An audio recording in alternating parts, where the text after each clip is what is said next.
দুনিয়া কিন্তু থাকে না।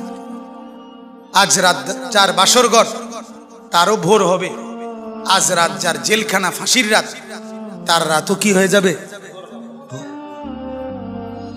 মদের আড্ডায় যে তারও ভোর হয়, আর আপনার হসপিটালে ব্যথায় যে কাতরায় তার রাতও কি হয়ে যায়? শেষ হয়ে যায়। দুনিয়া থাকে না, দুনিয়া ধোকা। দুনিয়া কি বলেন না? দুনিয়া ধোকা।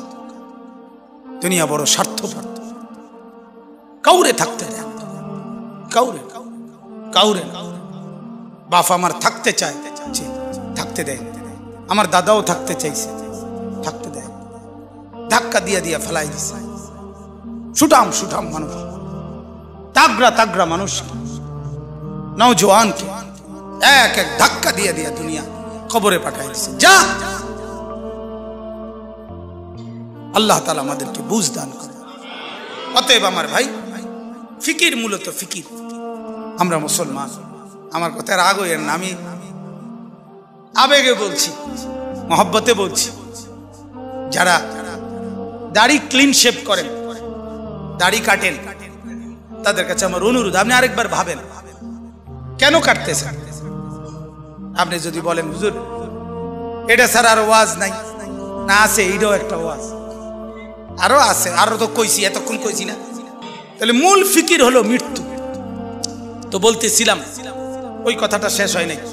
নবী সাল্লাল্লাহু আলাইহি সাল্লাম দুনিয়া থাকতে প্রতিদিন উম্মতের জন্য কাঁদছেন কিনা? যেদিন দুনিয়া থেকে যাচ্ছিলেন সেদিন ফিকির করছে কিনা? যেদিন কবর থেকে উঠবেন সেদিন ফিকির করছে কিনা?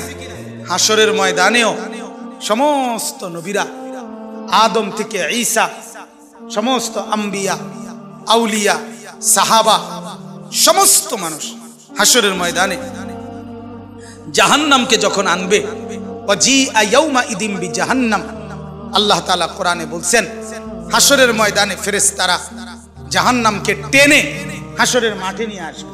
এই যে এখানে যেরকম আমরা বসছি, মনে করেন এখানে আনছে, আইনা দাঁড় করাইছে, ঠিক এরকম টেনে আনবে।